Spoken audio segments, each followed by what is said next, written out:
ஓம் சத்குரு ஸ்ரீ சதாசிவமேந்திர திருவடிகளே சரணம்.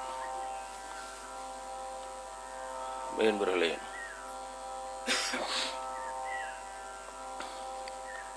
ஆன்மீகம் என்பது ஒரு தனியான ஒரு முன்னேற்றமாகவும், உலகியல் என்பது ஆன்மீகத்திற்கு சம்பந்தமில்லாத ஒரு தனியான ஒரு வாழ்க்கையாகவும் இப்படி எந்த காலத்திலுமே இருந்ததில்லை. ஆன்மீகத்தை பற்றி கவலைப்படாமல் உலகியல் வாழ்க்கை வாழ்கிற மக்கள் இருப்பார்கள். உலகியலை பற்றி பொருட்படுத்தாமல் ஆன்மீகம் மட்டுமே வாழ்க்கையாக கொண்டு வாழ்கின்ற மக்கள் இருப்பார்கள். இப்படி உலகியல் மனிதர்கள் என்று தனியாகவும், ஆன்மீக மனிதர்கள் என்று தனியாகவும் இரண்டு விதமாக மனித சமுதாயம் வாழ்ந்தாலும் கூட, ஆன்மீகத்திற்கும் உலக வாழ்க்கைக்கும் சம்பந்தம் இல்லை என்று சொல்லிவிட முடியாது. கேட்குதில்லை உங்களுக்குலாம்? கேட்குதில்ல? மாஸ்டர் வால்யூம்னு இருக்கு, அது மட்டும் ரைட்.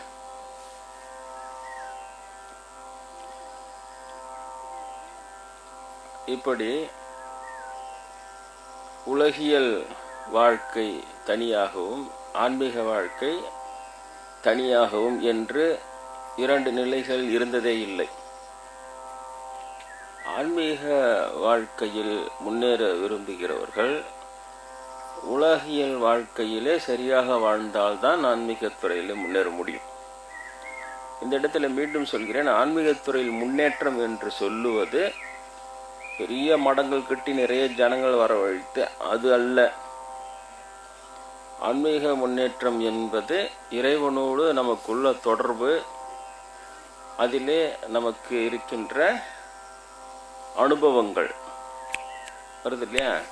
வரலையா? சரி, அதெல்லாம் ஒன்று அப்படியே விட்டுருங்க. அது அப்படியே விட்டுருங்க. நீங்கள் ரிலாக்ஸ்டாக உட்காந்துங்க, அது பண்ணிக்கணும், அதை ரெக்கார்ட் பண்ணிக்கணும்.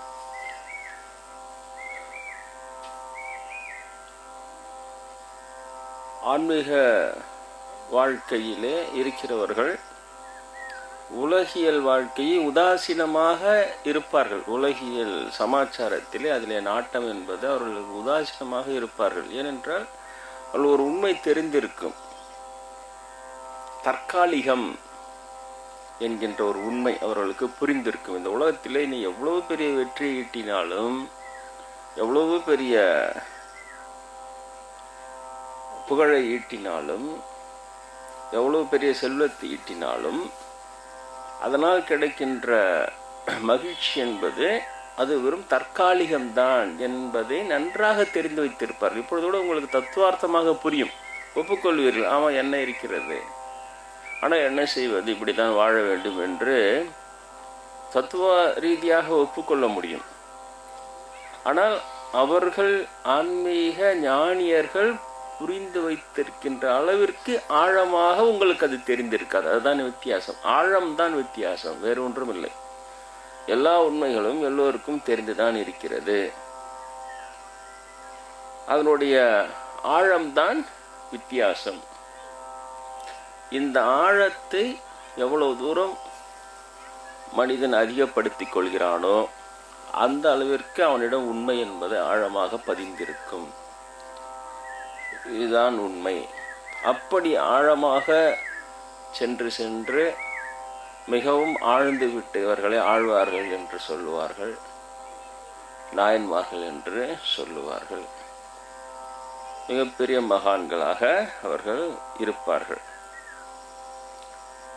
அவர்கள் ஆன்மீக உண்மைகளை இந்த உடம்போடு வாழும் பொழுதும் அந்த உடம்பிலே இருந்து கொண்டே நேரடியாக அவர்கள் வாழ்ந்த காலத்திலே இருந்த மக்களுக்கு அவர்கள் எடுத்து சொல்லி அந்த சமுதாயத்தை வளர்த்திருப்பார்கள். சிறிது சிறிதாகத்தான் முன்னேற முடியும் எந்த ஒரு சமுதாயமும். ஆனால் சிறிது சிறிதாக பெரிய உண்மையிலே வாழ்ந்தாலும் உங்களுக்கு தேவைப்படுவது சிறிய உண்மைகள் என்பதனால் உங்கள் அளவிற்கு இறங்கி வந்து சின்ன சின்ன உண்மைகளை சொல்லி அவர்கள் முன்னேற்றி தான் இருப்பார்கள். நானும் கூட ஏதோ ஒரு காலத்திலே உங்களைப் போல ஒரு சாதாரண நல்ல மனிதர்களாக உட்கார்ந்து கொண்டு பெரிய மகான் இடத்திலே பாடம் கேட்டுதான் வளர்ந்திருப்பேன். ஏதோ ஒரு பிறவியிலே சிறிது சிறிதாக ஒவ்வொரு பிறவியிலே அடைந்த முன்னேற்றம் இன்று இப்படி உங்களோடு நான் உங்களுக்கு சொல்லுகின்ற ஒரு நிலையை ஏற்படுத்தி தந்திருக்கும். எந்த ஒரு முன்னேற்றமே ஆன்மீகத்திலே திடுதிப்பென்று ஒரே இரவிலே வந்து விடுவது அல்ல. ஒரு வாழ்க்கையில் வருகின்ற முன்னேற்றமே பல வருடங்கள் படித்து முன்னேறி உழைத்து வருகின்ற முன்னேற்றம். ஆன்மீக முன்னேற்றம் என்பது பல பிறவிகளிலே பக்குவப்பட்டு வருகின்ற முன்னேற்றம். இதுதான் இரண்டிற்கும் வித்தியாசம். அப்படி மகான்கள் வாழும் பொழுதும் தங்களிடம் வருகின்ற மனிதர்களுக்கு அவர்களே சொல்லுவார்கள். சில சமயத்திலே சீடர்களை தெரிந்தெடுத்து சீடர்கள் மூலமாக தங்களது கருத்துக்களை பிரச்சாரம் செய்வார்கள். அவர்கள் மறைந்த பிறகும் அவர்கள் சூட்சுமமாக இருந்து அந்த சூட்சுமமாக இருந்து அவர்களை தொடர்பு கொள்ளுகின்ற பக்குவம் உள்ளவர்களுக்கு அவர்கள் மீண்டும் அங்கிருந்தே அவர்கள் பல உண்மைகளை வழிநடத்தி செல்லுவார்கள். அரவிந்தர் கூட சொல்கிறார்கள் அல்லவா, அவர் சிறையில் இருக்கும் பொழுது சுவாமி விவேகானந்தருடைய ஆன்மா அவரை சந்தித்தது என்று சொல்லி, அதற்கு அவர் விவேகானந்தர் தான் அவருக்கு அந்த சிறையிலே பல யோகங்களை சொல்லி கொடுத்தார் என்றும், பிறகு நீ ஆன்மீகத்திற்கு வந்திருக்கிற அரசியலை விட்டு விலகு என்று சொல்லி, பிறகுதான் அவர் இங்கே வந்து வங்காளத்தை சேர்ந்தவர் இங்கு வந்து பாண்டிச்சேரியிலே அவர் அமர்ந்து விடுகிறார். அப்பொழுது விவேகானந்தருடைய அந்த உடம்பு மறைந்தாலும் அந்த ஆன்மீக தொடர்பு அரவிந்தரை தொடர்பு கொண்டு பக்குவம் உள்ளவருக்கு தெரிந்து சொல்லுகிறார். அவருடைய உருவத்தை நான் பார்த்திருக்கிறேன் என்று சொல்லி, நேராகவே கண்ணுக்கு தெரியும் விவேகானந்தருடைய உருவம் எனக்கு, நிறைய நிறைய சொல்லுவார் எனக்கு என்று சொல்லுகிறார். அப்படி வழிநடத்தி செல்லுவார்கள். அப்படி வழிநடத்தி சென்று கொண்டிருப்பார்கள். அடியனுக்கு பல அனுபவங்கள் ஏற்பட்டது உங்களுக்கெல்லாம் சொல்லியிருக்கிறேன். பல அனுபவங்கள் இறைவனோடும் கடவுளோடும் மகான்களோடும் ஏற்பட்ட அனுபவங்கள் எல்லாம் சொல்லியிருக்கிறேன். இந்த இடத்திலே புத்த பகவானுடைய உபதேசமும் நான் உங்களுக்கு சொல்லியிருக்கிறேன். எப்படி அங்கே தனியாக தங்கி கொண்டு இருக்கும் பொழுது இரவிலே ஒருவன் வந்து நோட்டம் இடுவதையும், அந்த அவன் ஏதோ பைத்தியம்னு சொல்லலாம், அவ்வளோதான், ஏதோ ஒரு இது அவன் கொல்ல பார்க்கிறான் என்று எனக்கு தெரியப்படுத்திய ஒரு புத்த பகவான் தான். அலட்சியமாக இருந்த பொழுது பிறகு இங்கிருந்து நீ செல்லவில்லை என்று உன்னை காப்பாற்ற முடியாது என்று தீர்மானமாக சொல்லுவேதான். பிறகு அங்கிருந்து நான் இங்கே வந்தேன். இதெல்லாம் உங்களுக்கு தெரியும். வந்த அன்னை இரவே அங்கு வந்து நான் இல்லை என்றவுடன் நான் தங்கிய அந்த கொட்டாயை அவன் சிதைத்து விட்டு போனான். உங்களுக்கெல்லாம் புத்த பகவான் தான். அப்படி புத்த பகவானுடைய தொடர்பு எனக்கு இப்படி முதலிலே வந்து தொடர்பு படுத்தியது. அது இல்லாமல் அங்கு இருந்த பொழுது சூட்சுமமாக அந்த அசுரனோடு ஒரு யுத்தம் நடந்தது என்று சொன்னேன். அதற்கு இதெல்லாம் முன்னாடி எல்லாம் நானே இது ஏதோ மாயாஜால கதை மாதிரி கேட்டேன். இப்போ யாகவா முனிவர்லாம் யாக வந்தம்னு சொல்லி அசுரம் வந்தானாம் போனேன் கடலில் போய் இது என்னமோ சொல்லுவார். நம்மளுக்கே அதெல்லாம் தமாஷா இருக்கும். எனக்கு என்னடா சொல்லுவேன். அவர் பார்த்தா இங்கே எனக்கு அந்த அனுபவம் ஏற்பட்டது. அந்த அவன் நேராக வந்து கூப்பிடுவான் தாசர்னு. அவன் தான் முதல்ல என் நண்பர்கள் எனக்கு தாசர்னு கூப்பிட்டது போய் முதல்ல ஆன்மீகத்துறை நான் தாசர்னு கூப்பிட்டோம். அசுரன் தான் தாசர் வாசண்டிக்குன்னு கூப்பிடுவான். அது என்னமோ சரியான உடம்புல இருந்து கிளம்பி போய் யுத்தம் செய்யும். இரவெல்லாம் யுத்தம் செய்யும், திரும்ப அதோட போயிடும். அப்புறம் மறுநாள் நைட்டு வந்து திரும்ப தொடரும். ஒருவேளை 9 இரவுகள் இருந்திருக்கலாம் நவராத்திரியை போல. அம்பாள் தான் யுத்தம் செய்தாள் எனக்காக. துர்கை சரியான பாஞ்சு யுத்தம் செய்யும். அப்பொழுது அந்த அசுரன் தோற்று விடுகிறான். தோற்று அவனது அந்த தொண்டைக்குழி நேராக அந்த திரிசூலத்தை இறக்கும் பொழுது அது கரெக்டாக இருக்கும். தொண்டைக்குழி அந்த திரிசூலம் கரெக்டாக 3 சூலம், அந்த 3 குழி கரெக்டாக இருக்கும். அவனும் தோத்துட்டு அந்த மண்டிட்டு ஆட்டுறான் கழுத்தை. தோற்றுவிட்டேன், என்னை சம்மாரம் செய்யலான்னு சொல்லிட்டு அந்த நேரம் அந்த சூலத்தை நான் பாய்ச்சும் பொழுது துர்க்கையாகவும் இருக்கும், என்னுடைய உருவமாக மாற்றி மாற்றி அந்த யுத்தம் இருக்கும். அது ஆன்மீக நிலையில் அது இருக்கும், அது கலந்த போலவே இருக்கும். அது ரொம்ப விளக்கம்லாம் சொல்ல முடியாது. அந்த யுத்தம் எப்படி நடந்து எனக்கே விளக்கம்லாம் சொல்ல முடியாது. ஆனால் அற்புதமான நடனம், அது அவ்வளோ அழகாக இருக்கும் அந்த டான்ஸ். அவன் ஒரு ஆயுதம் எழுதுவதான் அந்த ஆயுதம் வரத்துக்கு முன்னாலேயே அந்த ஒரு டான்ஸ் பண்ணி பின்னால் போய் எப்படி அதெல்லாம் சாதாரணமாக சினிமாவில் கூட எடுக்க முடியாது. அதை அந்த வரத்துக்குள்ளே அது பின்பக்கமாக 2 ஸ்டெப் வச்சு அந்த கை பின்னால் போகிறதுன்னு தெரியல, பின்னால் இருக்கிற சூளத்தை உருவுறதுன்னு தெரியல, அதை செலுத்துறதுன்னு தெரியல. அவ்வளோ அழகான டான்ஸ் அது. அதுக்குள்ளே சரியல்னு பாய்ஞ்சு அவனுடைய ஆயுதத்தை முறியடி. அப்படி பல இரவுகள் அது நடந்தது. கடைசியில் வெற்றி பெற்று அவன் மண்டிட்டு கழுத்தை காட்டுறான். வீரன் என்பதனால் அவன் கழுத்தை காட்டுறான், சம்மாரம் செய்த தோத்துட்டேன்னுட்டு. அப்போ என்னுடைய சூலம் அவனுடைய இதில் பாய்ச்சும் பொழுது அதை விட பெரிய ஒரு ஆகாயம், அது ஆகாயத்தில் தான் நடக்குது இந்த யுத்தம். அதை விட ஒரு பெரிய ஆகாயத்தில் வந்து ஒரு வட்ட வளையம் தோன்றி அதில் புத்தருடைய உருவம் தோன்றி நில் என்று என்னை நிறுத்திவிட்டது. அந்த சூழல் அந்த கழுத்தில் தொட்டு நிற்குது, அப்படியே நில்லு நிறுத்திட்டு அதுக்கு பிறகு புத்தருடைய உபதேசம் அப்படிதான் சொன்னார். அந்த 3 இலை சூலத்திற்கு அன்பு காட்டி வெல்வாய், இரக்கம் காட்டி வெல்வாய், கருணை காட்டி வெல்வாய் சொல்லிட்டு மறைஞ்சிட்டார் புத்தர். அப்போ அந்த அவ்வளோ யுத்தமும் அந்த புத்த பகவான் அதை விட பெரிய நிலையிலேருந்து கவனிச்சிருந்துருக்கிறார். அது எவ்வளோ பெரிய ஆச்சரியம் இல்லை? இது ஒரு பக்கம் யுத்தம் நடந்ததே பெரிய ஆச்சரியம். நானே நம்பாத விஷயம் இதெல்லாம். அதான் என்னுடைய சூட்சம் சரியும் போய் இப்படி நடந்து யுத்தம் பல இரவுகள் நடந்து ஜெயிக்கிற வேலை அதை விட உயர்ந்த நிலையில் புத்த பகவானுக்கு அந்த 3 இலை சூலத்தையும் அந்த அசுரனை செலுத்துவதற்கு நிறுத்திட்டு இப்படி வெல்ல சொல்கிறார் புத்தர். அப்படி அவனை சம்மாரம் செய்வது எளிது, ஆனால் அன்பு காட்டி வெல்வாய், இரக்கம் காட்டி வெல்வாய், கருணை காட்டி வெல்வாய். இப்போதான் புரிஞ்சு, ஓஹோ புத்தர் சொன்ன இந்த 3 தான்.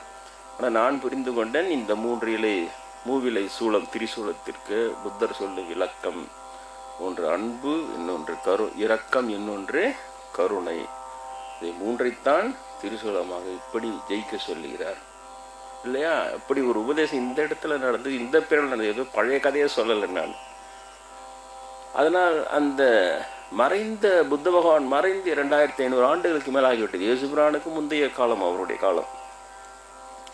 ஆனால் எப்படி இப்பொழுது என்னை தொடர்பு கொண்டு இது அவரால் உபதேசமாக சொல்ல? நான் பெரிய புத்த பக்தனே கிடையாது. இன்னும் சொல்லப்போனால் சமந்தரம் வந்தப்போ பௌத்த சமண 2 வாதத்துக்கும் எதிரியாக தான் இருந்து அதை அழிச்சவரே சமந்தர் தான். ஏன்னா அவங்க அதை மாதிரி பண்ணிட்டாங்க. அவங்க சிவன் கோயிலில் விளக்குடைய ஏற்ற முடியாத அளவுக்கு ராஜாங்கத்தை பிடிச்சி அதெல்லாம் ரொம்ப அழிச்சிட்டாங்க. கிட்டத்தட்ட இந்து சமயம் அழிந்து விட்டது. உங்களுக்கு பழைய சரித்திரம் தெரியாது. 6ஆம் நூற்றாண்டு இறுதியிலே இந்து மதம் மொத்தமாக அழிந்து விட்டது. நம்முடைய தாத்தாங்கெல்லாம் கம்ப்ளீட்டாக சமண மதத்தையும் புத்த மதத்தையும் தழுவிவிட்டார்கள் எப்பொழுதோ. பிறகு சம்பந்தர் தான் மீண்டும் அதை தூக்கி நிறுத்துகிறார் என்பது. அதனால தான் சைவம் தழைத்தாண்டி ஞான சம்பந்தன் என்று வந்தாண்டி. பிறகு மீண்டும் கிடுகிடுன்னு இந்து மதம் வளர்ந்தது. அவர் விட்ட இடத்திலிருந்து ஆதிசங்கரர் அதை தொடர்ந்து மேலும் வடக்கெல்லாம் சென்று மீண்டும் இந்து மதத்தை தூக்கி நிலைநிறுத்தி விட்டார்கள்.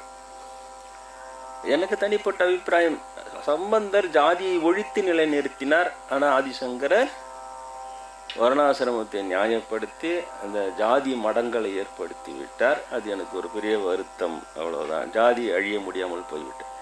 எந்த காரணத்தினால் 6ஆம் நூற்றாண்டு இறுதியில் இந்து சமயம் அழிந்ததோ அதே காரணம் மீண்டும் வந்து விட்டது.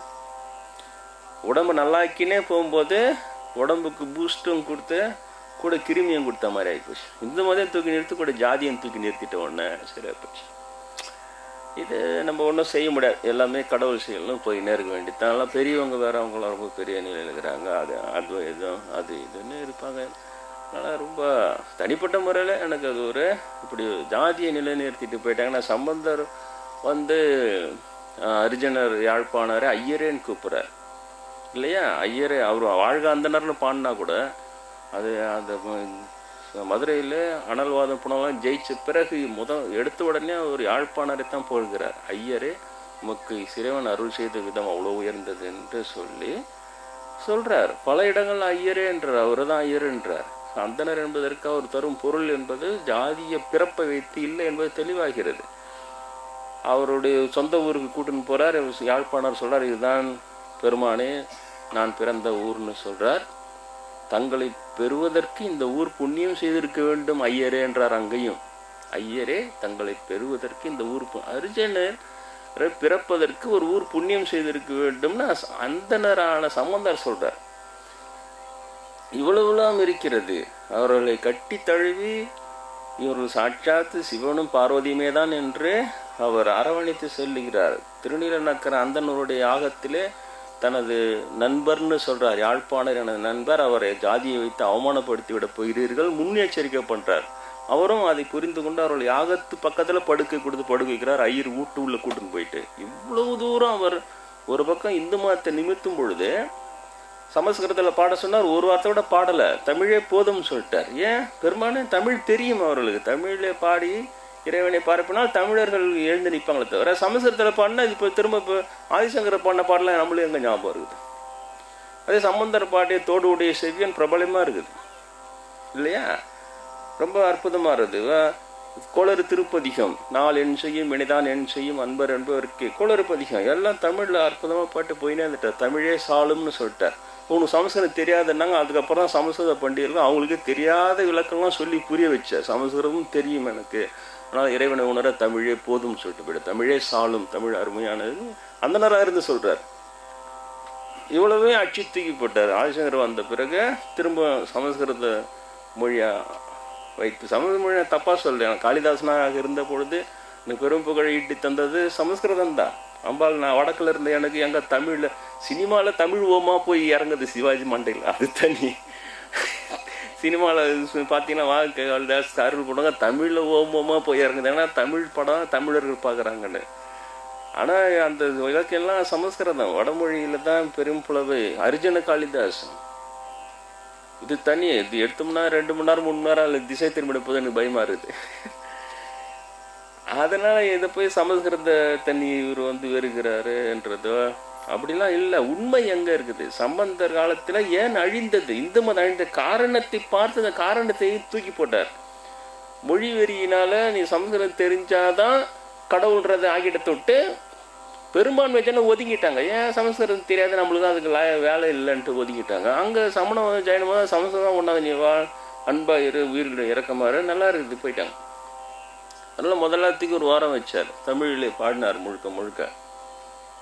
அதுக்கு பிறகு ஜாதியால் அழிஞ்சுது இல்லையா. ஜாதியை சொல்லி எனக்கு மட்டும்தான் ஒரு குறிப்பிட்ட சமுதாயம் வரைக்கும் 2% 3% எங்களுக்கு தான் முதல் உரிமை. மீதி பேருக்கு secondary interest, third interest, fourth interest தானே வரும். அவன் இப்படி முழு இன்ட்ரெஸ்ட் அவனுக்கு இப்படி வரும். நம்மளாம் கும்ப கூடி இவனுக்கு தூக்கி விடணுமாடா அவன் போயின்னே இருப்பான். அதனால தூக்கி போட்டு ஜாதியை தூக்கி உடைச்சார். உடைச்சி அந்த வாழ்க்கை அந்தனர்னு பாடினா கூட அந்த அந்தனர் பொருள் அர்ஜுன் ஆழ்ப்பாணர் ஐயரேன்னு கூப்பிட்டார் பல இடங்களில். இதுதான் உண்மையான அந்தனர்னு சொன்னார். எல்லாத்தையும் தூக்கி ராஜசங்கர் ஒரு பக்கம் காலி பண்ணிட்டு போயிட்டு அவங்க மட ஸ்தாபனம் பண்ணி விட்ட உடனே அவங்க இதை தான் பிடிச்சி அவங்க பண்ணுறதெல்லாம் தனி, அதுக்கிட்டே நம்ம போக முடியாது. போனால் அது வேறு மாதிரி திருப்பி விட்றான், திரும்ப இங்கே வரலாம். அதனால் சொல்லப்போனால் பௌத்த மதமெல்லாம் புத்தர் எனக்கு ஹெல்ப்பே பண்ணியே இருக்கக்கூடாது. ஏன் நான் தான் சம்பந்தராக இருந்து அனாதவாதம் போனால் ஜெயிச்சு பௌத்த மதம் சமண மதம் இதெல்லாம் காலி பண்ணுது. ஏன்னா அவங்க அந்த மாதிரி பண்ணி விட்டாங்க. உடனே எந்த கோயிலில் மதுரை கோயிலில் வழுக்க ஏற்றக்கூடாதுன்னா என்னப்பா எப்படி இல்லையா. தண்டி அடிகள் கோயில் தூர்வார்னா குருட்டார்னா அவரை கிண்டல் அடிக்கிறது எப்படி, இது நிறைய அவங்க பண்ண ஆரம்பிச்சிட்டாங்க. வேற வழியே இல்லாமல் அப்போ இது செஞ்ச உடனே தான் இந்து மதம் நிமிர்ந்த உடனே இவங்க இந்த மாதிரி பண்ணி விட்டாங்க. இது ஒன்றுமே சொல்ல முடியாது. முனை போனால் முட்டுது பின்னால் போனால் உதைக்குதுன்னு ஒரு மாடு வாங்கினு வந்த கதை பாலே கறக்க முடியாது அதுக்கிட்ட. சொல்லப்போனால் புத்தர் என்னை காப்பாற்றி இருக்கக்கூடாது இங்கே. ஆனால் அவர் அதை சொன்னார், இப்படி ஒருவன் கொல்ல வருகிறான்னு சொல்லி காப்பாற்றி விட்டவரும் அவர் தான். பிறகு இதை சொன்னார், அன்பு காட்டி வெல்வாய், இரக்கம் காட்டி வெல்வாய், கருணை காட்டி வெல்வாய். மீண்டும் நம்முடைய விஷயத்துக்கு வந்துவிடும். இப்படி பெரிய மகான்கள் அவர்கள் மறைந்த பிறகும் எனக்கு அவருடைய இப்பொழுது அவருடைய தொடர்பை பெறுவதற்கான தகுதி இருந்தது இல்லையா. எல்லோருக்கும் புத்தர் இப்போ வெளியில் சொல்ல முடியாது. ஆனால் எனக்கு அந்த தகுதி இருந்ததனால் என்னை தொடர்பு கொண்டு இப்பொழுது இருந்த ஆபத்திலிருந்து தானே காப்பாற்றினார். பழைய விளக்கம்லாம் சொல்லலை அவர். இப்போ இருந்த ஆபத்து தான் இப்படி ஒருத்தன் உன்னை கொள்வதற்கு உன்னை திட்டம் போடுகிறான் இரவில், இங்கேருந்து நீ வேறு இடம் நகர்ந்துடுன்னு சொல்லி அது நகர்த்தி உண்மையில் காப்பாற்றினார். அது இல்லாமல் இப்படி அன்பு காட்டி வெல்வாய், இரக்கம் காட்டி வெல்வாய், கருணை காட்டி வெல்வாய்ன்னு சொல்லி உபதேசம் செய்தார் அந்த அசுரனை அழிக்கும் பொழுது. அதனால் அதோடு அப்படியே நின்று விட்டது புத்தருடைய ஒரு உபதேசம். இப்பொழுது உங்களுக்கு நான் சொல்ல விரும்புவது என்ன என்றால், அந்த புத்தர் உபதேசம் என்பதை இப்பொழுது மிகவும் எளிமையாக நாம் ஒவ்வொன்றாக விளக்கி கொண்டு வர வேண்டும். உங்களுக்கு அதான நான் செய்ய வேண்டிய கடமை. உங்களுக்கு இதை சொல்லிவிட்டேன், இது முன்கதை சுருக்கம் போல இது சொல்லிவிட்டேன். இப்படி புத்தருடைய உபதேசம் மூவிலை சூலத்திற்கும் ஜெயிப்பதற்கும் அவருடைய உபதேசம் அன்பு, இரக்கம், கருணை, இதுதான் திரிசூலம். சரி, அந்த அன்பு என்றால் என்ன இல்லையா? அன்பு என்றால் இப்பொழுதெல்லாம் காதல் என்பதற்கு மட்டும்தான் அன்பு என்ற அர்த்தத்தை கொடுத்து விடுகிறார் இல்லையா? அதில் தான் பாட்டி எல்லாம் வருது. யாரும் ஒரு அண்ணனை பார்த்தோ ஒரு தாயை பார்த்த சகோதரியை பார்த்த அன்பேன்னு பாடுறதே கிடையாது. அது அன்பேன்னா காதலன் தான், காதலி தான் இல்லையா? நீ இங்கே சுகமாகிற, நான் அங்கே சுகமாகறேன்னான்றதும் அவங்க அது தனி கல்லாட்டா, கிட்ட போகவே முடியாது. அந்த காதல் பைத்தியம் பிடிச்சின்னா அவங்களுக்கு உலகமே ஒன்றுமே தெரியாது. அப்படியே மேகத்தில் மிதக்கிற மாதிரி போவாங்க வருவாங்க. அது இங்கே கூட பார்த்த அந்த வேடிக்கைலாம். சில சமயத்தில் இங்கே தொண்டு செய்கிற பசங்களுக்கு காதல் வந்துடும். கல்யாணம் வேணான்னும் அது வேணான்னும் அப்படியே தம்பிகள்லாம் பண்ணிவிட்டு நான் சாமிக்கு தொண்டு செஞ்சு போகிறோம் அப்படி நம்மளும் உண்மையாக தான் நினச்சின்னு இருப்பான். அவர் பார்த்தா நல்லா சமைக்கும், சூப்பராக இங்கே வந்து எதுங்களாம் சமைக்கும். சமைச்ச உடனே அது சில பேர் வெளியில் இந்த கமெண்ட் பொட்டைங்க நல்லா சமைக்குதுங்க, இதுங்களாம் பொட்டைங்க, கல்யாணம் ஆகலாம் ஆனால் சன்னியாசிங்கெல்லாம் பொட்டைங்க ஆக்கிடுச்சிங்க. வெளிலேருந்து இவங்க கமெண்ட் பொட்டைங்க நல்லா சமைக்கும். அதெல்லாம் சும்மா தப்பு இல்லையா? திருமணம் ஆனான்றவங்க தவ வாழ்க்கையில் இருங்களோம் அவங்கள போய் இந்த வார்த்தையெல்லாம் சொல்லக்கூடாது. அது சொல்ல கிராமத்து ஜனங்க தானே பாவம், அவங்களுக்கு எதுவும் புரியாது. அது மாதிரி என் கூட இருக்கிறதுங்க இதெல்லாம் நல்லா சமைக்கும். இதுங்க காதல் நான் எப்படி கண்டுபிடிக்கிறதுன்னா, திடீர்னு சூப்பர் டேஸ்ட் ஆகுதுன்றாங்களா எல்லாரும், திடீர்னு புதுசாக சின்ன சின்ன டியூன் பாக்ஸ் வாங்கிட்டு வந்து சமைச்சு அன்னதானம்லாம் பண்ணிட்டு அந்த டியூன் பாக்ஸில் அதில் ஒரு சாம்பிள் போட்டு மூடி எடுத்துன்னு போகும். இதை நம்ம வாட்ச் பண்ணிக்கினே இருக்கணும். ஏன் அப்புறம் மெதுவாக பிடிச்சி, என்னப்பா யாருக்கோ எங்கள் ஆஃபீஸில் ஒருத்தவங்க ரொம்ப பக்தியாக இருக்கிறாங்க சாமி, அவங்களுக்கு நான் பிரசாதம் எடுத்துன்னு போகிறேன்னா மாட்டிக்கிச்சுடா. சரி சரி எடுத்துன்னு போ. அவங்க ரொம்ப பக்தி, உங்களை பற்றி சொன்னால் அவங்க அப்படியே மைமாந்தே கேளு, நான் ஒரு நாள் வரணும் அந்த சுவாமியை பார்க்கணும் அப்படின்றாங்க. இல்லை அவன் மெதுவாக கேட்குறது ஒரு 2 மாதம் கழிச்சு எடுத்து போனியாப்பா, அந்த வாட்டியும் எடுத்து போன, அவங்க பிரசாதம் நல்லாகுதுன்றாங்க, அவங்க ஒரு பிரசாதமாக தான் எடுத்துன்னு போகிறாங்க. அவர் ஒரு 6 மாதம் கழிச்சு கேட்குறது, உங்கள் ஆஃபீஸில் பொம்பளைங்க மட்டும் வேலை செய்கிறாங்களா இல்லை ஆம்பளைங்களும் வேலை செய்கிறாங்களா? நான் கேட்பேன். அடுத்த கேள்வி என்னன்னு தெரியும். அது ஏன்ப்பா ஒரு வாட்டி கூட ஆம்பளை பக்தர்களுக்கு நீங்கள் எடுத்துக்கிட்டே போல. எப்போ எந்த பசங்க இங்கேருந்து போய் சொன்னாலும் அந்த பொம்பளைங்க கிட்ட தான் ஆன்மீகம் பேசுகிறானுங்க. அதுக்கப்புறம் யார் சிவன் பாக்ஸ் வாங்கிட்டு வந்து அதில் பிரசாதத்தை போனாலும் பொம்பளைங்களுக்கு தான் எடுத்துன்னு கொடுக்குறானுங்க. அங்கேயே தெரிஞ்சுக்கலாம், ட்ராக்கு டடக் டடக் லூப்லைன் அடிச்சு விட்டுன்னு திரும்புதுன்னு அர்த்தம். நான் ஒன்று கண்டுதில்லை, நான் தான் இவங்களை சாமியார் ஆகுறது எண்ணமே எனக்கு கிடையாது. இது கல்யாணம் நீ போனால் போதுன்னுக்குறேன்.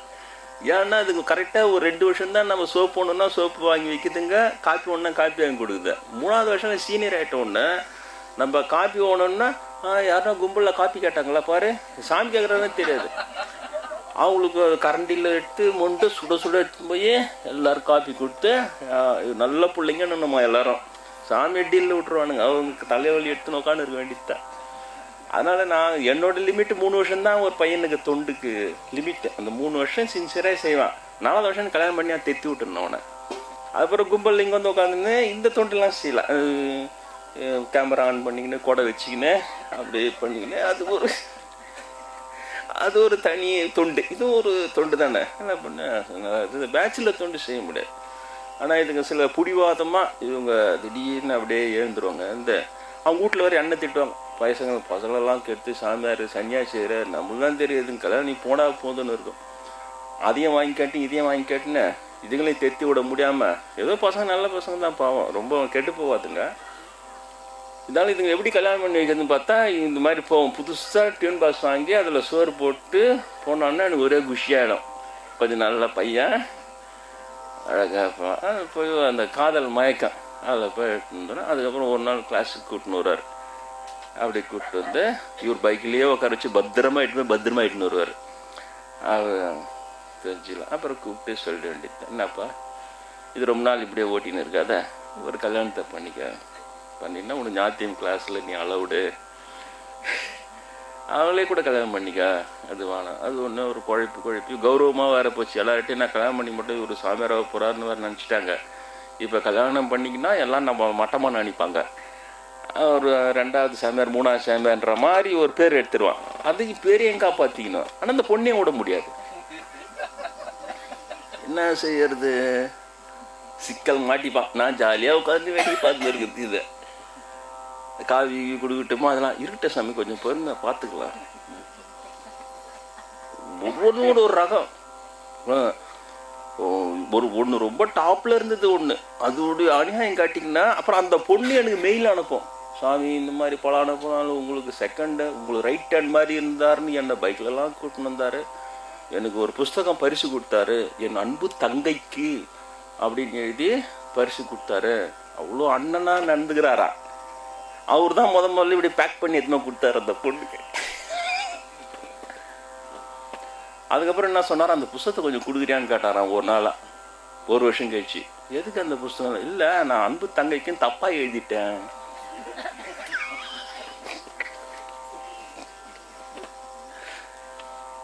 சரி வாடா, நம்ம சப்ஜெக்ட் எங்கே போயிட போகிறோம்.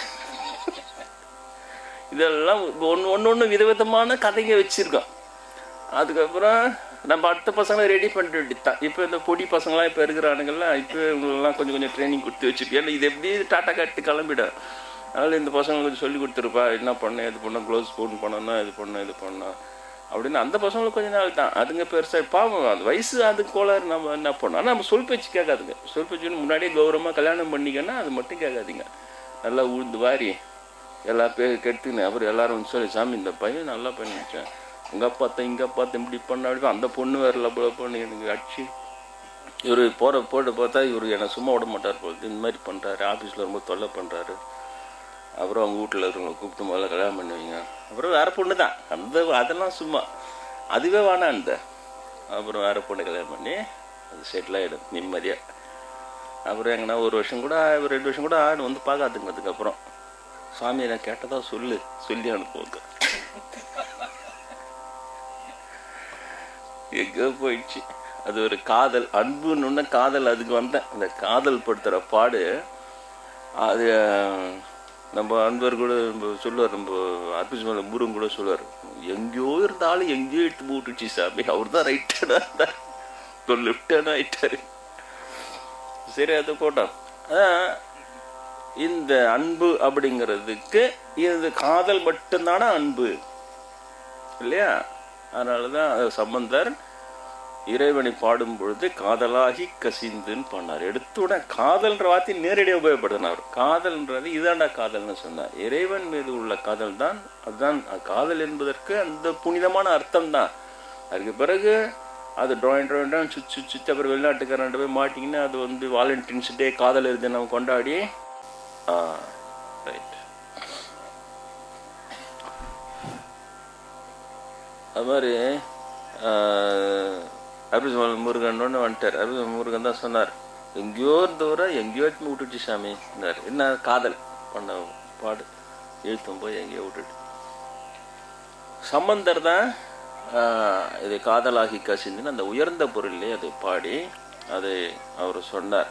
அதனால் அந்த அன்பு என்பதற்கு பல நிலைகள் இருக்கிறது. அதனால் இந்த அன்பு, இந்த காதல் அன்பை பொருள் விலக்கி சொல்ல வேண்டிய அவசியமே இல்லை. எங்கே பார்த்தாலும் சக்கப்போடு போடுது இது. சினிமாவாகட்டும், பாட்டாகட்டும், டிவி ஆகட்டும் இல்லையா, பள்ளிக்கூடம் +2 ஆகட்டும், அது சேர்த்துக்கணும். இப்போது காலேஜ் ஆகட்டும், இப்போல்லாம் ஒரு காலேஜை படித்தோம் காதலிகள்னா அவன் மனுஷனை வாழ்தல் லாய்க்கே இல்லைன்ட்டான். இதெல்லாம் ஒரு மனுஷனாட ஒரு காதலை பொம்பளை பசங்களே இல்லையா, அது பண்ண பாட்டு பாடுறதா இது பண்ணுறதா. ஒரு காதல்னா ஒரு பொண்ணு பஸ்ஸில் போனால் பைக் எடுத்துன்னு போய் குருவில் நிறுத்தி பஸ்ஸையே நிறுத்தி அவ்வளோ போட்டு ஐ லவ் யூ சொல்லு, இல்லைன்னா நான் பைக் எடுக்க மாட்டேன்னு அவள் கல்லாட்டா பண்ணி அந்த ஐ லவ் யூன்றோன்னா போயிடுவார். அதுதான் ஐ லவ் யூ சொல்லிட்டாங்க. அதான் ஒரு அத்தாட்சியம். அது டைரி எடுத்து எழுதி வச்சுக்க 22வது ஐ லவ் யூ. ஏன்னா அவன் சைக்கிள் நிறுத்தி ஸ்கூட்டர் நிறுத்தி அவன் கேட்குறான், எத்தனை பேருக்கு தான் இந்த சண்டை போட்டு கிடமுறை சொல்லி தொலை. ஐ லவ் யூ 22 அடுத்தது. அதுனா 22 அதையா உனக்கு போய் நேரு. அந்த ஐ லவ் யூ இப்போ சீப்பாக போய் முடிஞ்சு போச்சு. அப்புறம் அந்த காதல் தினம் கொண்டாடினாங்க. அப்புறம் நான் பார்த்தா நம்ம சன்னியாசி நெட்டு உள்ளே போயிட்டுமா சன்னியாசியாக இருக்கிறேன் எங்கே பார்த்தாலும். ஆக்சுவலாக வேலண்டைன்றவர் வேலண்டைன்ஸ் டேன்றாங்க. வேலண்டைன்றவர் ஒரு சாமியார். அவர் வேலண்டைன் ஒரு சாமியார். அவர் பேர் செயின்ட் வேலண்டைன். அவர் செயின்ட் வேலண்டைன்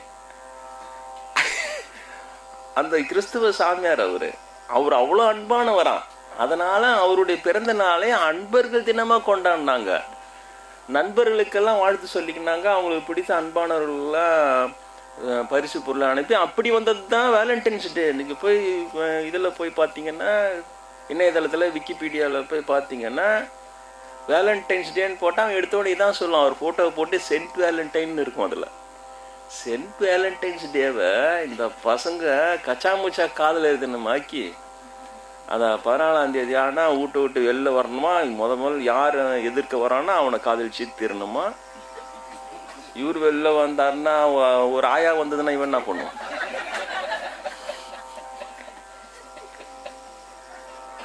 இல்லையா? அந்த ஆயாக்கும் ஒரு வயசாகி போச்சு, விதவியா இருக்குது, ஒரு துணை தானே.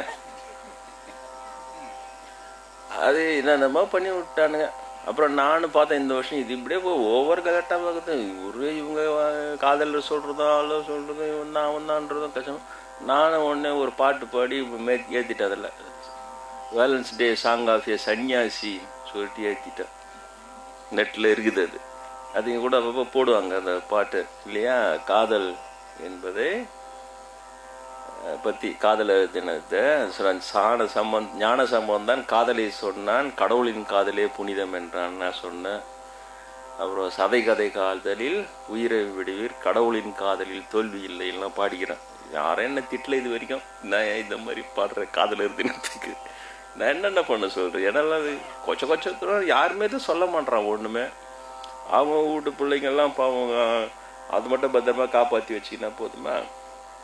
அதனால் இந்த அன்புன்னா இந்த காதல்றதை பற்றி அதில் ஒரு அன்பு வர்றதை பற்றி நம்ம சொல்ல வேண்டிய அவசியம்லாம் இல்லை மக்களுக்கு. ஆனால் அந்த அன்பு என்பதை உயர்ந்த பொருளிலே கடவுள் மீது உள்ள அன்பை ஒரு புனிதமான ஒரு அன்பு என்று சொல்லலாம். அது மாத்திரம் இல்லாமல் இதுவும் தத்துவார்த்தமாக இருக்கும். ஒரு பெரிய ஒரு விளக்கம் சொல்லலாம், 1 மணி நேரம் சொற்பொழிவு சொல்லலாம். எனக்கு தான் அதெல்லாம் ஆர்வம் இல்லையா. சொற்பொழிவுகளை சொல்லி பெரிய பெரிய லெக்சர் அடிச்சு இவர் அருமையாக பேசுகிறாருன்னு பெரிய கூட்டத்துக்கு கூடி அதை என்ன பண்ணுறது, அது எனக்கு தேவையில்லை. எனக்கு தேவைப்படுவது தொடர்ந்து வருகின்ற நீங்கள் 100 பேரோ 200 பேரோ 300 பேரோ நடைமுறைப்படுத்துகின்ற விஷயம் என்பது அந்த அன்பு என்பதாக இருக்க வேண்டும். அதில் தான் எனக்கு ஆர்வம் அதிகம். அதை தான் நான் உங்களுக்கு சொல்லுகிறேன் இல்லையா. அன்பு என்பதை செயல்படுத்தியவுடன் தான் புத்தருடைய தொடர்பு கிடைக்கிறது. அவர் காப்பாற்றுகிறார். இப்படி இந்த உபதேசத்தில் சொல்கிறார் இல்லையா. செயல்படுத்தாமல் இருந்தால் அவன் புத்தர் வருவாரா? அன்பை வெறும் தத்துவமாக வைத்து கொண்டு அன்புதான் இன்ப ஊற்றுன்னு சொன்னார் புத்தர், அன்புதான் இன்ப ஊற்றுன்னு சொன்னார் புத்தர்னு சொல்லி அதை நடைமுறைப்படுத்தாமல் இருந்தா, நடைமுறைப்படுத்தியதோடு தான் ராமபிரான் தரிசனம் தருகிறார். புத்த பகவான் சொல்லுகிறார், ஆஞ்சநேயர் நான் கேட்காமலேயே ராம பஜனை சொல்லி கொடுக்கிறார் இல்லையா. நடைமுறைப்படுத்தத்தோடு தானே. அதனால எனக்கு அதிலே தான் ஆர்வம். நீங்கள் உங்களுடைய அன்றாட வாழ்க்கையிலே இந்த அன்பு என்பதை நீங்கள் எப்படி நடைமுறைப்படுத்துகிறீர்கள்?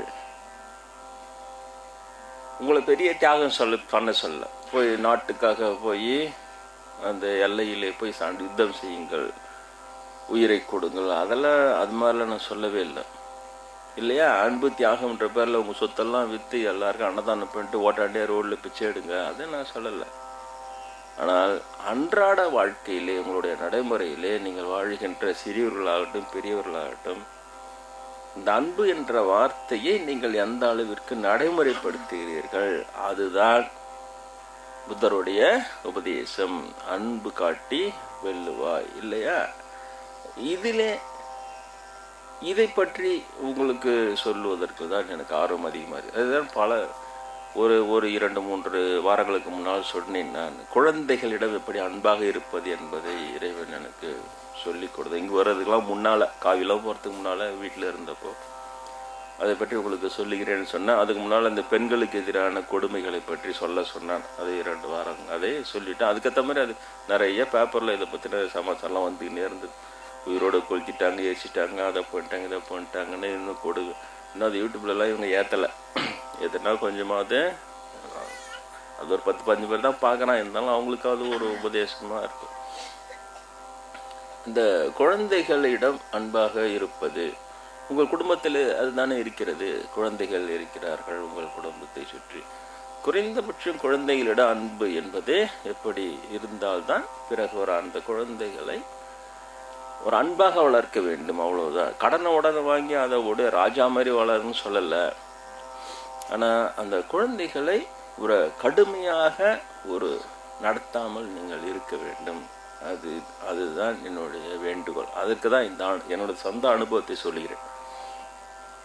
அப்போது அந்த அண்ணனூரில் இருந்தால் இல்லையா, அப்போது பேண்ட் ஷர்ட் தான் போடணும். அப்போ காவிலாம் கட்டிடல. ஆனால் பிஇ முடிச்சுட்டு நான் பண்ணேன்.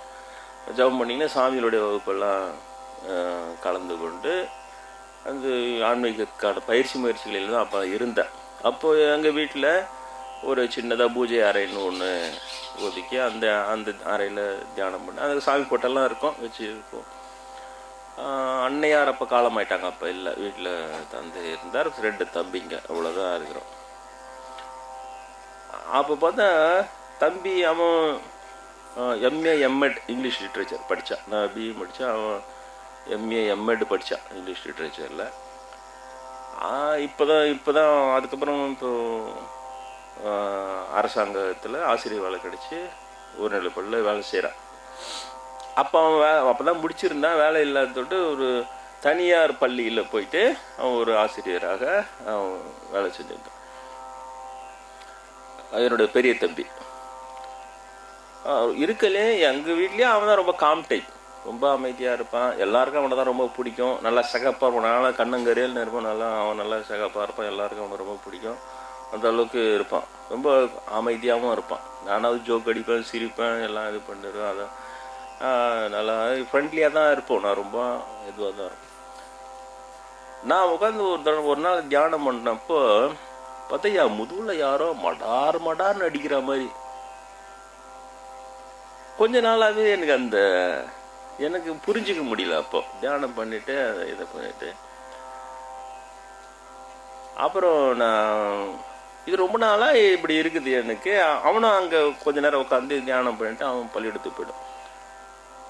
முதுகில் போட்டு என்ன சாத்துற மாதிரியும் அடிக்கிறான், பரம்பலை பூச்சி வளாசுற மாதிரி இப்படியே இருக்குது. என்னடா இது, ஒன்றுமே புரியல. இது என்ன தியானம் பண்ணுறேன், நம்மளுக்கு இந்த மாதிரி கச்சா முச்சான்னு வந்து நிற்குது, என்ன ஏது, யாருன்னா நம்மளால கோபமாக இருக்கிறாங்களா, என்ன ஏது அப்படிலாம்.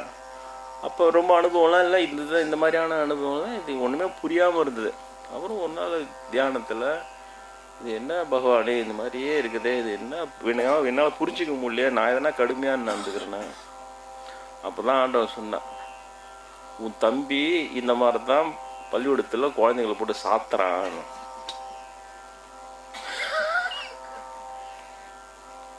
ஏன்னா நம்பவே முடியல. என்ன அவன் இருக்கிறது ரொம்ப காமானவன், ரொம்ப அமைதியாக இருப்பான். அந்த மாதிரியான இதுக்கெல்லாம் அடுத்ததாவது ஃபுல் ஸ்விங். அவருடைய செட்டு தனி, அவருடைய ஹிஸ்ட்ரியே தனி.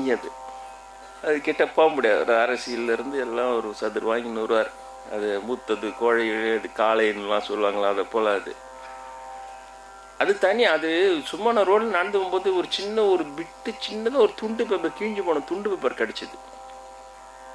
அது துண்டு பேப்பரை எடுத்து பார்த்தா அந்த இறைவன் எல்லாத்து மூலமாக பேசுவான்ற மாதிரி அந்த துண்டு பேப்பர்லாம் அதில் சின்னொன்று ரிக்வேதத்தில் போட்டுக்குதுன்னு ஒரு வாசகம் போடுது. ரிக்வேதத்தில் சொல்லுது, ஒரு வீட்டில் 3 பிள்ளைங்க இருந்தால் முதல் பிள்ளை அந்த அப்பா அம்மா உண்மையாக உயர்ந்த அப்பா அம்மாவாக இருந்தால், பெற்றோராக இருந்தால் அவங்களுக்கு அவங்களுக்கு 3 பிள்ளை பிறக்குமா.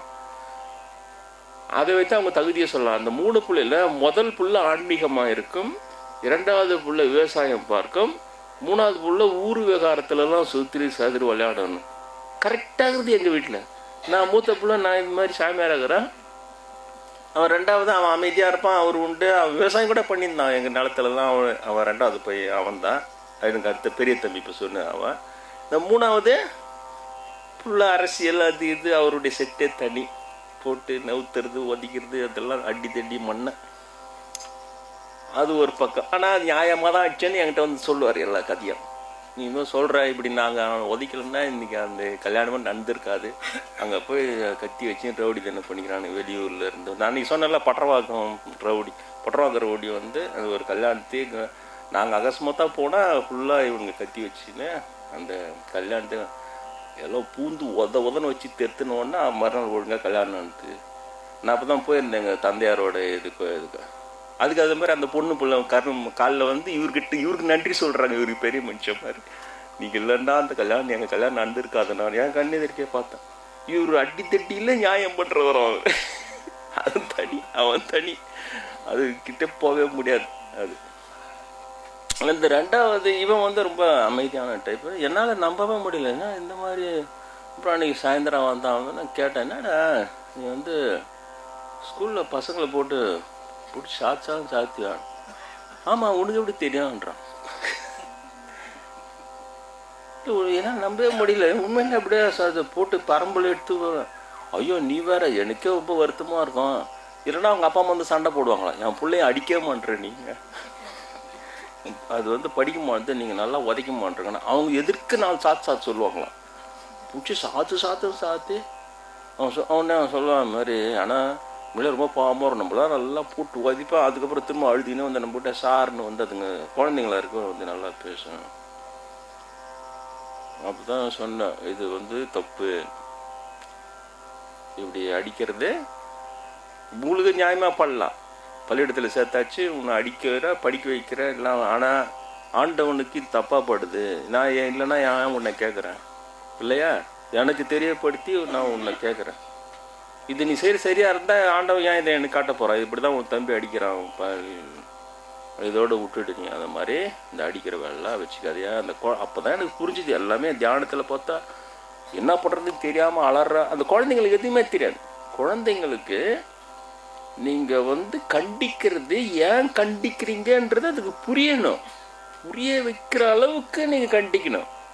ஸ்ரீராமரோட சொல்கிறார், ஒரு அடி அடிக்கலாம். 14 வயது வரை குழந்தைகளை ஒரு அடி தான் அடிக்கலான்றார். ஒரு அடி அடித்து புரிய வைக்கணும், அவ்வளோதான். 1000 அடி அடித்தாலும் அதுங்க அதை தான் புரிஞ்சுக்க. நீ ஒரு அடி அடித்தாலும். ஆனால் குழந்தைங்களை நீங்கள் கட்டுப்படுத்துறதுக்கு ஒரு அடி அடிக்கலாமே தவிர, அதுவும் 14 வயசுக்கு மேலே அடிக்கூடாதுன்ற.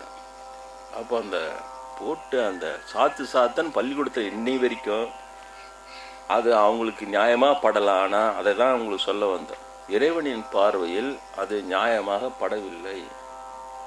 அதுதான் எனக்கு காமிச்சான். அதான் எனக்கு சொன்னேன். குழந்தைங்கள்லாம் ஒரே குஷி. அடுத்த ஞாயிற்றுக்கிழமை நிறைய குழந்தைங்க இருப்பாங்க பாரு. சாமி நம்மளுக்கு சப்போர்ட்டை பண்ணுறாரு. ஆனால் உண்மை அதுதான்.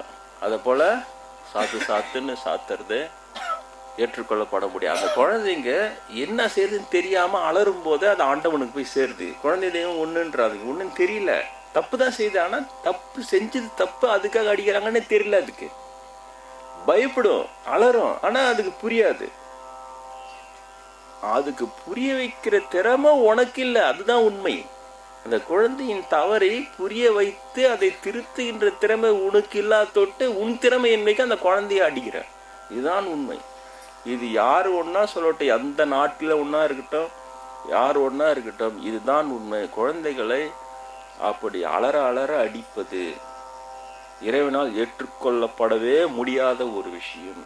அது அன்பு என்பதுக்கு நான் இதை சொல்கிறேன். இப்போ நான் கேட்குறேன் உங்களை, அன்பு என்பதற்கு நீங்கள் போய் ஒரு குகையில் போய் ஒரு மூசி முனையில் கட்டவரில் நின்று தவம் பண்ணுங்க நான் சொல்கிறேன். நான் இல்லை.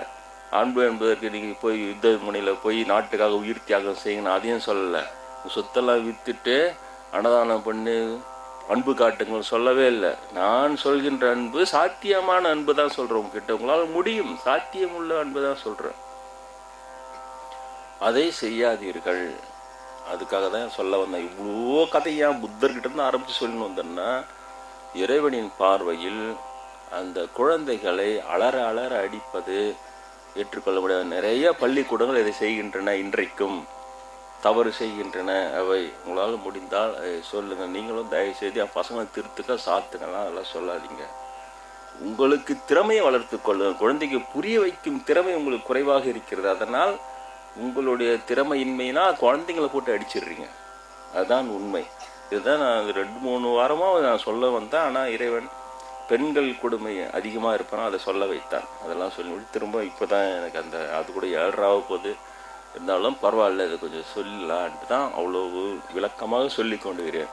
இது ஒரு விஷயம் மாத்திரம் இல்லை, இதில் எனக்கு புரிந்திடவே அப்புறம் எங்கள் சித்தப்பா பொண்ணு என்னோட தங்கச்சி சகோதரி உண்டு. அதுவும் டிகிரி முடிச்சுட்டு சென்னையில் இருந்தால் ஏதாவது ஒரு ஸ்கூலில் சின்னதாக ஒரு வேலை பார்த்து ஏன்னா ஒரு டெம்பரரியாக வேலைக்கு போகலாம். அதுவும் அதே போல் ஏதோ ஒரு எல்கேஜி யூகேஜி அந்த இதுக்கு போயிட்டு வந்தது. அந்த மாதிரி என் மேலே ரொம்ப அண்ணன்ற பாசத்தை விட சாமியான்ற மாதிரி ரொம்ப இம்பார்ட்டன்ஸ் கொடுக்கும். உன்னை பார்த்தா எனக்கு கடவுள்லேன்னு தான் தோணுது எனக்கு அப்படிலாம் சொல்லும். அது ரொம்ப பாசமாக இருக்கும். சிவா ஃபேமிலி எல்லா பசங்களும் மேலே பாசமாக தான் இருக்கும். இதெல்லாம் அது அதிகமாக இருக்கும். அது அங்கே வரும்போதே இவ ஏற்கனவே என்ன தான் இவன் மூலமாக எனக்கு அனுபவம் வந்துடுச்சு. அதனால் அங்கேருந்து வரும்போதே என் முதல் நாள் சாத்துற மாதிரி. அப்புறம் நான் கேட்டேன், நீ குழந்தைகளை அடிக்கிறியா பள்ளிக்கூடத்தில்? ஆமாண்ணா. எப்படி நான் உனக்கு தெரியும்? அடிக்காத, நீ வரும்போதே அது என்ன அடிக்கிற மாதிரி இருக்குது, எனக்கு தெரியுது நல்லா. அந்த இது தவறு. சிறு குழந்தைகள் எல்கேஜி யூகேஜி 1ஆம் கிளாஸ் 2ஆம் கிளாஸ் இது சுத்தமாக அன்அக்செப்டபுள். அது இப்போல்லாம் இங்கிலீஷில் கொஞ்சம் சொன்னால் தானே அது கொஞ்சம் ஸ்ட்ராங்காக இருக்குது. ஏற்றுக்கொள்ளப்படவே முடியாது. கடவுளின் பார்வையில் இது ஒப்புக்கொள்ளப்படவே முடியாது. இது அன்பற்ற தன்மையை, உங்களுடைய அன்பற்ற தன்மையை குழந்தையை அடித்து அதுக்கு என்ன சொல்லிக் கொடுக்க போகிறீங்க இல்லையா? கடுமையை சொல்லி வெறும் ஏபிசிடி சொல்லி கொடுத்தா போதுமா? ஏபிசிடிக்கு சொல்லி கொடுத்து உங்களுடைய அன்பற்ற தன்மையை சேர்த்துல சொல்லி கொடுக்குறீங்க. நீ சொல்லிக் கொடுக்காத, நீங்கள் சொல்லாமல் சொல்லுகின்ற ஒரு பாடம் அன்பற்ற தன்மை, கடுமை, கொடுமை செய்யவே கூடாது. கடவுளால் இதை ஏற்றுக்கொள்ள முடிஞ்சா எனக்கு ஏன் காட்டுறேன்? நான் ஏன் அதை கேட்குறேன்? அப்புறம் ஒரு 2 வாரம் கழிச்சு திரும்ப அதே தங்கச்சி வந்தது. என்னன்னா இப்போ எப்படின்னா இருக்குதுன்னு, கையில் அடித்தா கைக்கு பாவம் சேர்த்துன்னு பரம்பல் அடிக்கிறேன். உண்மைதானே? ஆமாண்ணா. எப்படி நான் சொன்னேன், ஒன்று நீ பசங்களை அடிக்கிறத விட்டுரு, இல்லை என்னை பார்க்கறத விட்டுரு. 2த்துல என்ன ஒன்று செய். அது வேலையை விட்டுடுச்சு. எனக்கு என்ன வேலையை விட்டுறேன் நான். எனக்கு அது வேணாம். அவ்வளோ சீரியஸான விஷயம். அவ்வளோ சீரியஸான விஷயமே தெரியல அந்த இவங்களுக்கு. நான் சொல்லவே இவங்க 2 பேருக்கு புரிஞ்சுது. அது இவ்வளோ சீரியஸான விஷயமா? கடவுள் வரைக்கும் போதா அது? நீ தெரிஞ்சு இப்படி கண்டிக்கிறன்னா எப்படி? அப்போ பயந்துடுச்சிங்க. இப்போ இது ஏதோ பெரிய விஷயம் சீரியஸாக. ஆனால் இவ்வளோ உலகத்தில் இவ்வளோ பேருக்கு எப்படி புரிய வைக்கிறது? எப்படி சொல்கிறது? நான் எப்படி ஒருத்தருக்கும் வரும்போது நான் ஒருத்தராக கூப்பிட்டு நீ அடிக்கிற, பிடிக்கிற, பரம்புல அடிக்கிற, அதை காது திருவுற, இப்படியா சொல்லி திருத்த முடியும்? முடியாது. அதனால தான் பொது வகுப்பில் பொதுவாக இந்த 2 உதாரணத்துக்கு உங்களுக்கு சொல்கிறேன். இல்லவே இல்லை. தயவு செய்து நீங்கள் மனதில் ஆழ பதித்து கொள்ளுங்கள். குழந்தைகள் கூட ஆழப்பதிவு. நீங்கள் பெருசாக கல்யாணம் ஆகி குழந்தை பிறந்தா கூட சரி, அந்த குழந்தைங்களை துடிக்க பதைக்க அடிக்காதீர்கள். அடித்தா அது ஆண்டவனுக்கு அது பொறுக்காது. அது யாரோ ஒரு சித்தனுக்கு அதை தெரியப்படுத்தி அவர்கள் மூலமாக அவன் பண்ணுவான். இல்லை யாராலும் தெரியப்படுத்த முடியலன்னா அது பிறகு ஆண்டவனுடைய செயல் தானே அது, இல்லையா? ஏதோ அது இப்போ இந்த 2 அனுபவத்தையும் நான் உங்ககிட்ட பகிர்ந்து நினச்சேன். அதெல்லாம் 3வது ஒரு அனுபவம் இருந்தானா ரொம்ப கொடுமை. அது சமீபத்தில் காட்டினா ஒரு குழந்தை ஏதோ காரணத்தால் அவங்க அப்பா அம்மா தவறிடுறாங்க. ஒரு 5 வயசு குழந்தை, பொன் குழந்தை, கையில் பொம்மை வச்சுனுக்குது. அவங்க வாழும்போது அந்த குழந்தைய ரொம்ப வசதியாக வளர்த்துருப்பாங்க பொழுது. அந்த எப்போ கொஞ்சம் வசதியாக வளர்த்தா அதோட கம்மியாகிற சொந்தங்கள்லாம் கொஞ்சம் பொறாமல் இருக்கும்ல. அப்புறம் திடீர்னு அது அவங்க ஏதோ காலமாயிட்டுக்கிறாங்க. அந்த குழந்தை இவங்க கையில் வந்த உடனே இந்த குழந்தைய அவங்க பண்ணுற கொடுமை இதை ஒரு நாள் காமிச்சான். ஒரு 2 மாதம் 3 மாதம் இருக்கும். அதனால் ரொம்ப இந்த பெண்களுக்கு கொடுமை கூட என்னால் கொஞ்சம் சகிச்சு கூட. ஆனால் அதை என்னால் ஜீரணிக்க முடியல. 1 வாரம் ஆச்சு எனக்கு அது மனசு ஆடுறதுக்கு. அந்த குழந்தைய அடின்னு ஏதோ இந்த சுற்றில இந்த ரவுடிங்க எல்லாம் இன்னும் சுற்று போட்டு அடிப்பாங்கன்றாங்களே, அந்த மாதிரி அதுக்கு ஏன் அடிக்கிறாங்கன்னே தெரில. பலார்னு அத்தையம்மா பலார்னு ஒரு பெரிய ஆளை அடிக்கிற மாதிரி தவடையில் ஒரு அரையிறாங்க. அது கத்த கூட தெரியல. அதுக்கு கடகடன்னு ஓடிப்பா அவங்க ஆயா கிட்டே வர நிற்குது. அவங்க ஒரு அடி பலான்னு அடிக்கிறாங்க. அங்கே போய் நிற்குது. அதுக்கு புரியல ஏன் அடிக்கிறாங்கன்னு தெரியல. அந்த பொம்மையை வச்சுக்கினா அவங்கக்கிட்ட பண்ணி எல்லாருமே அடிக்கிறாங்க சுற்றி சுற்றி. அதை இந்த பழைய ஆத்திரம்லாம் வச்சு அந்த பொறாமைலாம் வச்சு குழந்தை மேலே காட்டுறாங்க.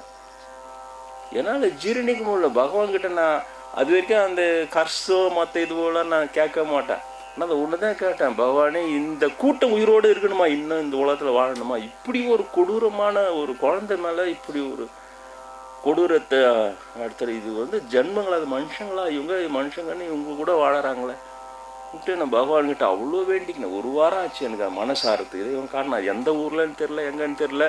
பொதுவாக நான் இங்கே தொட்டு விழுப்புரம் சுற்றுப்பட்டில் இருக்கிறதெல்லாம் காமிச்சுட்டு இருப்பான். இந்த மாதிரி இப்படிலாம் நடக்குது, அப்படிலாம் நடக்குது அப்படின்னு சொல்லிட்டு.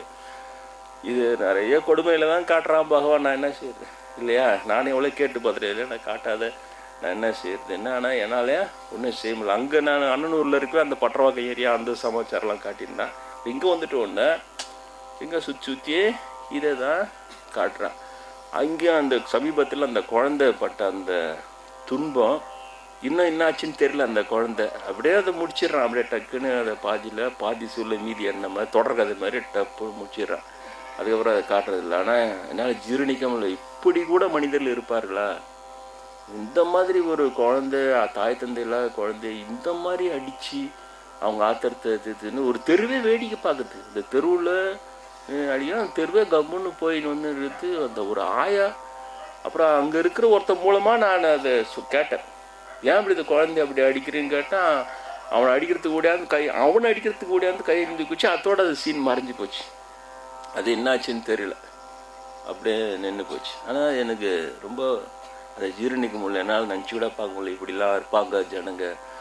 அதுதான் புரிஞ்சுது பகவானே, இந்த உலக வாழ்க்கை நான் வாழாமல் துறவியாக வந்தது.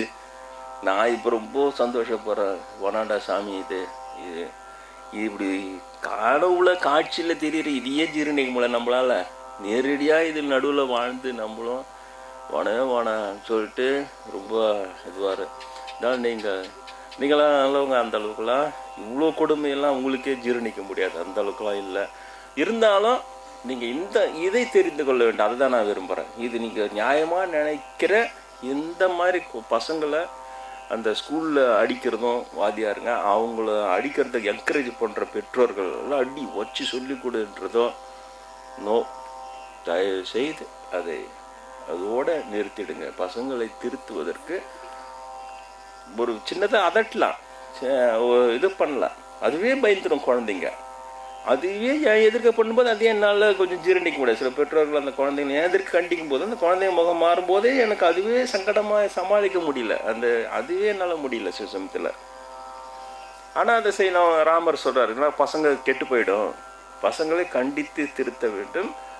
அப்படி கொஞ்சம் அடம் பிடிக்கிற குழந்தைங்கள ஒரு அடி அடிக்கலான்னு சொல்கிறார். ஒரு அடி தான் அடிக்கலாம், ஆனால் அதுக்கு மேலாம் குழந்தைங்க அடிக்கக்கூடாதுன்னு சொல்கிறார். 14 வயதுக்கு மேலே வந்துட்டால் அதையும் செய்யக்கூடாது, தோழமையாகத்தான் சொல்லி புரிய வைக்க வேண்டும் அப்படின்ட்டு சொல்கிறார்.